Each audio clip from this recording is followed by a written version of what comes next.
I want to quote weigh in on the Briahna Joy Gray firing and dismissal from, I believe it's Nexstar's The Hill. Okay? And the Rising. This is corporate media, baby. This is corporate media. This is, I guess, shareholders in business and, the C suites and all that stuff. This is not about freedom of speech. Let me start off with this right off the bat. This is not about freedom of speech. It's about freedom from consequences of speech. That's a different issue. Let's get the issues straight here because everybody has their own take on this. People are celebrating the removal of Briahna from a show most people have never seen, but the torch and pitchfork crowd of social media scrums are moving in, celebrating her demise. They don't know her from, doesn't matter. It's another one like, yes, they're saying anti Semite fired, Israeli critic fired, ex Bernie Sanders lackey fired, radical left fired, Hamas supporting terrorists loving fired. That's one side.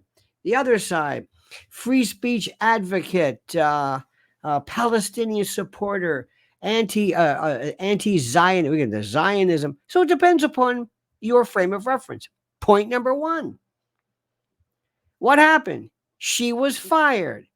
It's like a Rorschach test. You tell me what that means to you. Did they officially say no?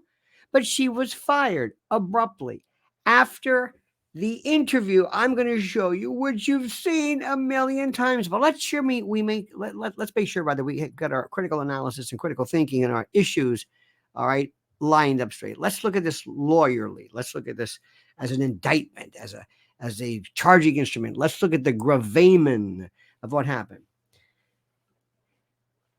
There is freedom of speech in this country.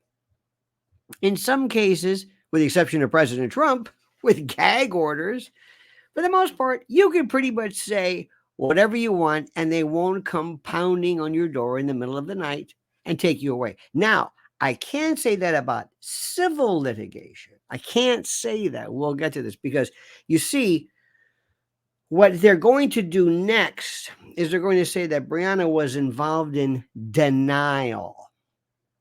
That she's denying. Whether she did or not, doesn't matter. This is the extrapolation. This is coming. That she's denying October the 7th. She's an October 7th denier. You can't deny. You can't be an election denier. You can't.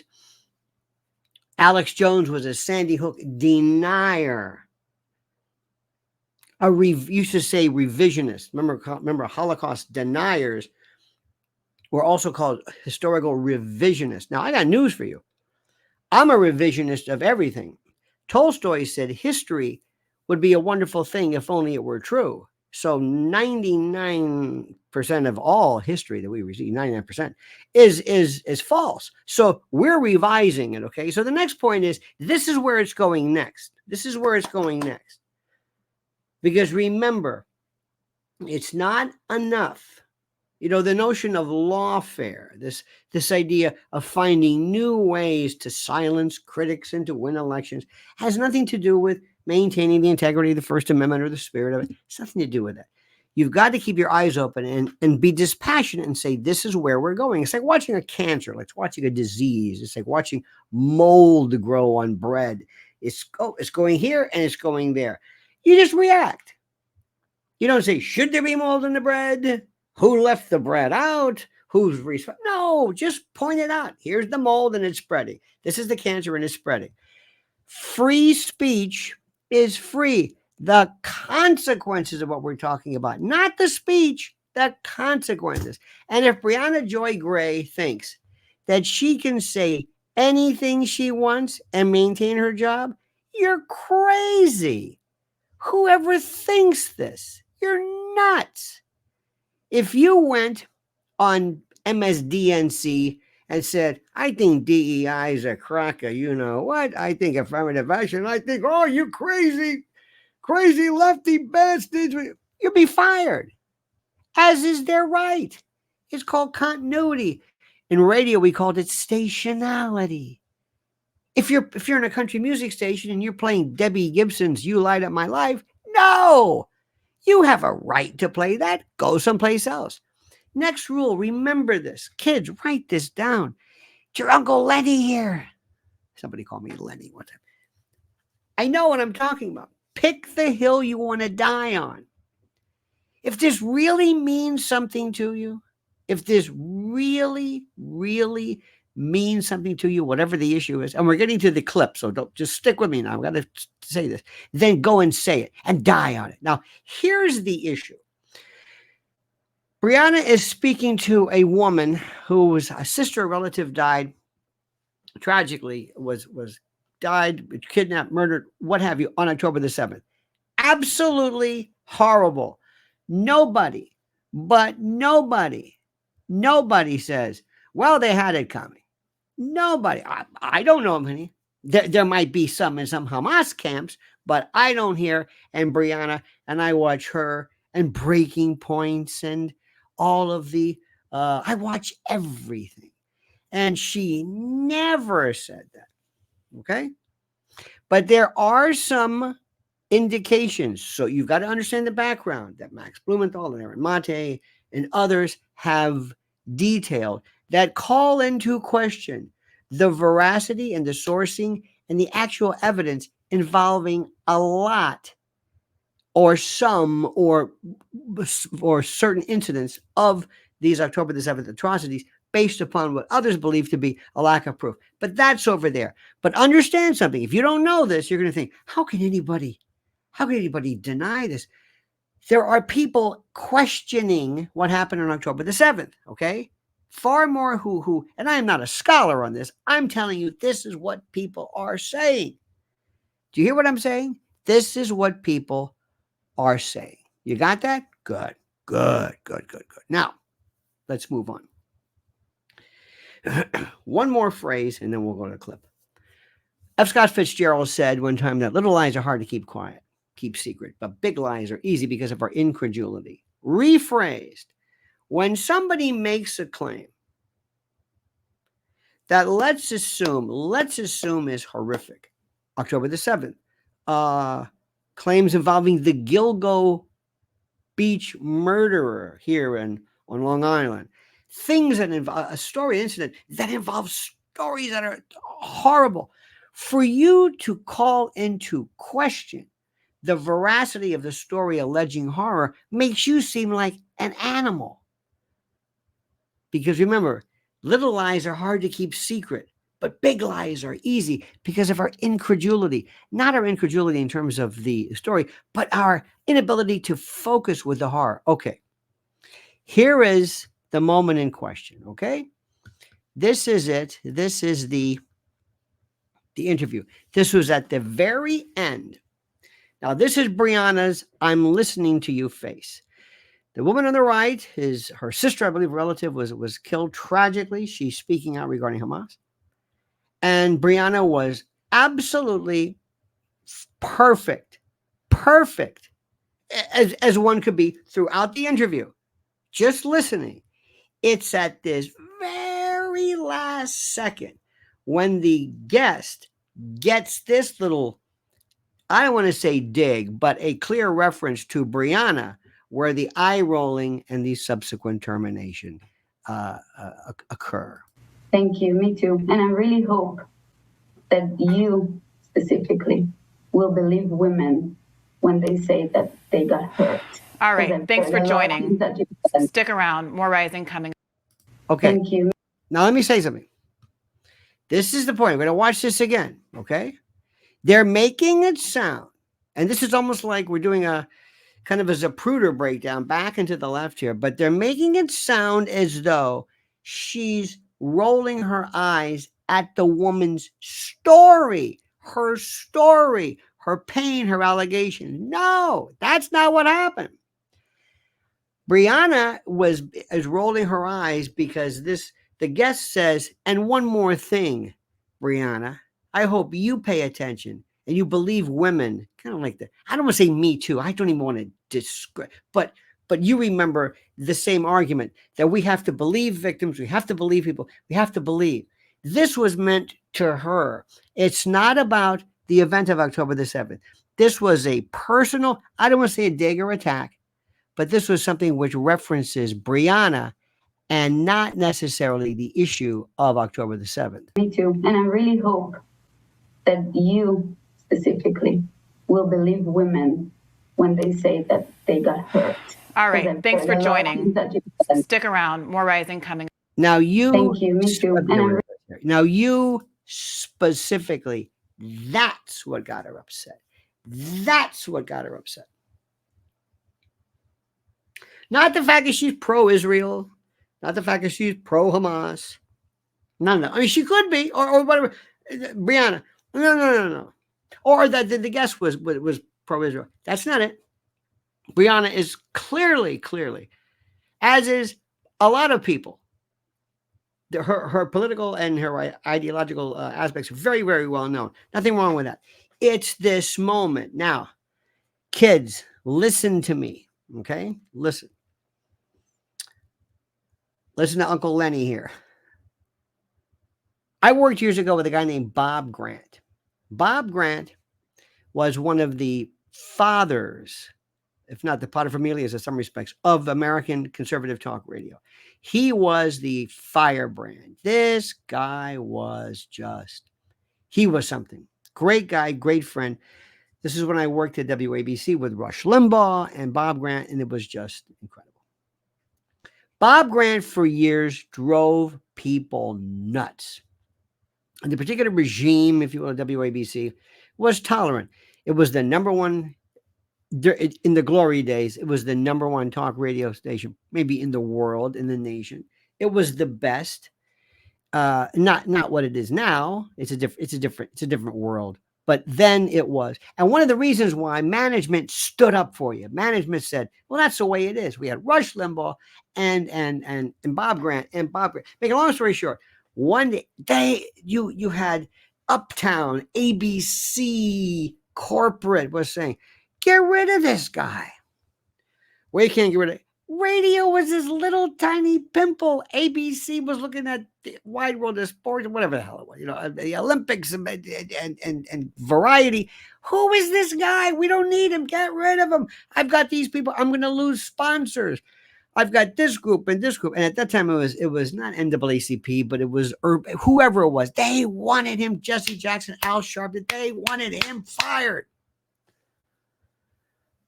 One day, when Ron Brown, I forget the year, 90 something, when the plane went down and Ron Brown was tragically killed, Bob Grant made some statement which was so benign compared to everything he said in the past. In fact, it was very weird when you defended Bob. Normally, it started like this. Well, if you think that's bad, you should have heard him say, which is not the best defense. In any event, Uptown, right across from Lincoln Center, the ABC headquarters, they said, that's it. Can him. Yeah, but can him. That's it. You want a freedom of speech? Go say it.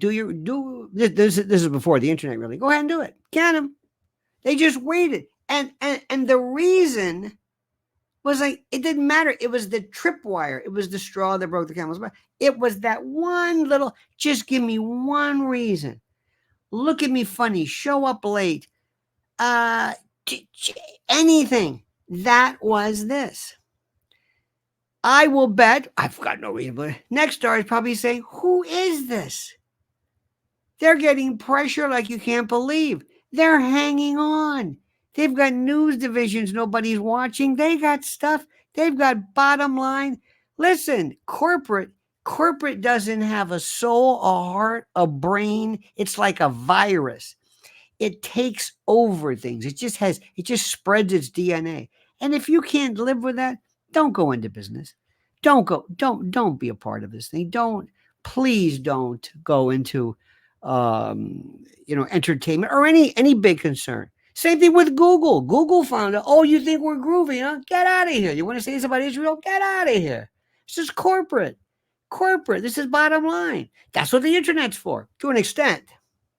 Because the internet, depending upon the platform you are, that's why you might say something about COVID or about Ukraine or who knows what, when that particular First Amendment free speech, again, that tolerance zeitgeist changes. So what Briahna realized was, I'll tell her, first of all, I would have never fired. Of course, that's why I'm not in corporate. I would have said, I'm not going to fire her. You know how many people are going to be watching her? I would have made this the biggest story anybody's ever seen. I would ask people, should we fire her? Shouldn't we fire her? What do you think? People say, who? Did you take a part of the poll? What poll? The rising poll.